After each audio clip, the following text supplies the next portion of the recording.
I'm a big fan of role-playing, and when I found out about these 1985 games resin mystery dice sets, I figured I had to check them out. So let's take a look at it. It's a full set. It's in this cool kind of retro pattern bag. You know what? I don't think I even need to do that. Guess I don't need to cut it open. So it's a Ziploc reusable bag, and inside we've got a set of mystery dice. Let's take a look at them. So we'll go through them here. Looks like each one is individually wrapped. That's pretty cool. So they're not going to smack against each other in shipment.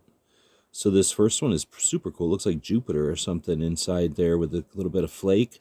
What are we looking at there? The 12-sided. Now we get a 4-sided, kind of a pyramid dice. I guess these are a theme, because this one also looks like maybe you'd call that a jawbreaker, an old candy jawbreaker, or like the planet.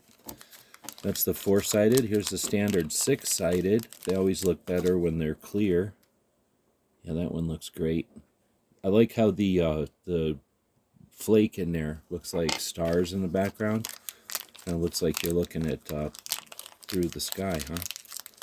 Now we bring out the 8-sided, 2 pyramids put together, and you can kind of see how cool the stripes on these inserts look. Then we've got the 10-sided, probably one of my favorites. That one also has a really cool look to it.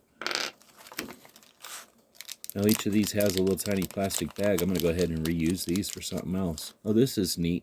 This is a 10-sided, but in 10s denomination. So this is really, I guess you could say it's a 100-sided dice in 10s.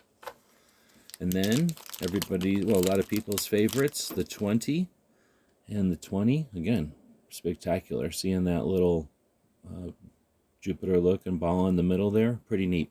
All of these have a really good contrasting complete fill on the numbers also. Really looking forward to using these dice in our next game. I'd like to thank 1985 Games for sending us these to check out. These are really cool. Hope this helps.